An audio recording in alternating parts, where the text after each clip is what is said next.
Hello guys, welcome to optometrist. चलिए आज के टॉपिक पे हम लोग बात करते हैं कि पिंक होता क्या है और पिंक होने के कारण क्या होते हैं, और सबसे मेन चीज़ किसका टॉपिक की सबसे इसको ट्रीटमेंट कैसे करते हैं, इसको ठीक कैसे करते हैं। तो चलिए आज हम लोग बात करते हैं कि पिंक होता क्या है। तो पिंक एक हमारे आंखों का वाइट पार्ट पे पाया जाता है, जिसको हम लोग बोलते हैं वाइट पार्ट को हम लोग बोलते हैं स्कैलेरा। स्कैलेरा में एक पतली सी लेयर होती है जिसको हम लोग बोलते हैं कंजक्टाइवा, और ये स्कैलेरा जो है स्कैलेरा और कॉर्निया के बीच में पाया जाता है, जो कि जिसका हम लोग पार्ट बोलते हैं लिम्बस। तो ये लिम्बस के बीचों मतलब लिम्बस के साइड में पाया जाता है, वाइट के कभी एक साइड में पाया जाता है, कभी किसी के दोनों साइड में भी हो जाता है।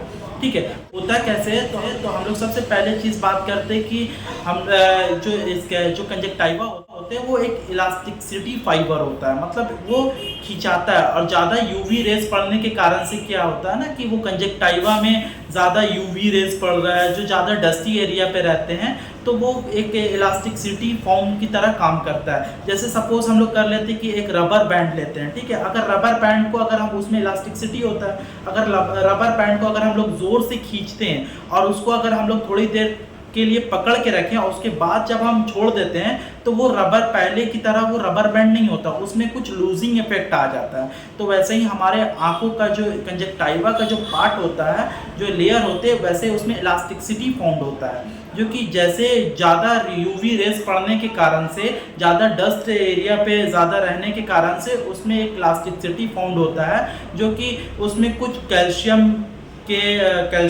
और फैट्स और प्रोटीन्स के डिपॉजिट हो जाते हैं, उसमें जम जाते हैं। तो वो पीले कलर का फॉर्म बन जाता है, पीले कलर का एक धब्बा जेली के जैसा बन जाता है। तो उसको हम लोग कैसे ठीक करते हैं, तो सबसे मेन चीज़ टॉपिक बात करते हैं कि इसका ठीक करने के कारण सबसे पहले हम लोग जान लेते हैं। अगर आप ज़्यादा आउटडोर एक्टिविटी कर रहे हैं, अगर आपका ज़्यादा बाहर का काम है, ज़्यादा यूवी सन से जो सन की जो रेज निकलती हैं तो उसमें यूवी पाया जाता है, अल्ट्रा वायलेट रेज से। तो सबसे पहले हम लोग को बचना चाहिए। दूसरा कि ज़्यादा डस्टी एरिया पे जाने नहीं चाहिए, मतलब ज़्यादा डस्टी एरिया पे हम लोग काम नहीं करें। अगर काम करें तो उससे कोई प्रोटेक्ट आप लगा लें, कोई चश्मा लगा लें, जो कि डस्ट ज़्यादा हमारे आंखों के अंदर ना जाए, आंखों के अंदर नहीं पड़े।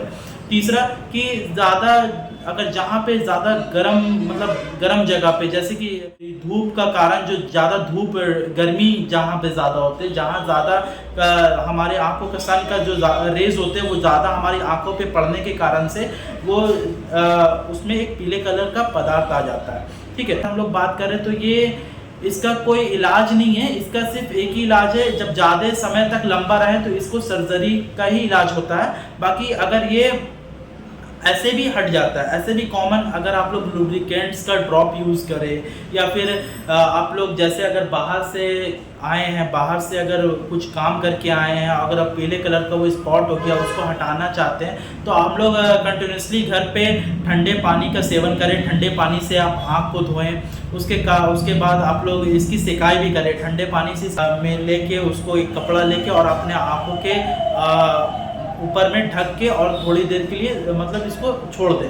तो इस कारण से होता है। और कुछ लुब्रिकेंट ड्रॉप्स है हमारा, जो कि इसको यूज़ कर सकते हैं। लुब्रिकेंट ड्रॉप्स में भी कुछ यूज़ करें, ठीक है, 2 से 3 टाइम इसको यूज़ करें, लुब्रिकेंट 2-2 बूंद। और इसके बाद अगर हम लोग बात करते हैं, लुब्रिकेंट के साथ साथ एस्ट्रॉइड भी दिया जाता है, जो कि एस्ट्रॉइड्स होते हैं और एंटीबैक्टीरियल जो ड्रॉप्स होते हैं वो बिना डॉक्टर के सजेशन से प्लीज़ आप लोग ना लें।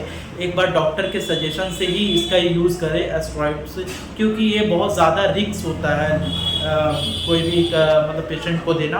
तो हमेशा मैं बात करूँगा कि डॉक्टर की सलाह से ही लें आप एस्ट्रॉइड्स, ठीक है। और इसके साथ साथ अगर हम लोग बात करें तो चश्मा, यूवी प्रोटेक्टेड ग्लास आप पहने, मतलब यूवी जहाँ भी जाए तो सन ग्लास यूवी होना चाहिए, अल्ट्रा वायलेट प्रोटेक्टेड होना चाहिए, ठीक है। तो अगर आप लोग कंटिन्यूसली आप लोग इसको यूज़ करेंगे तो काफ़ी हद तक इस आँखों में आराम मिलता है।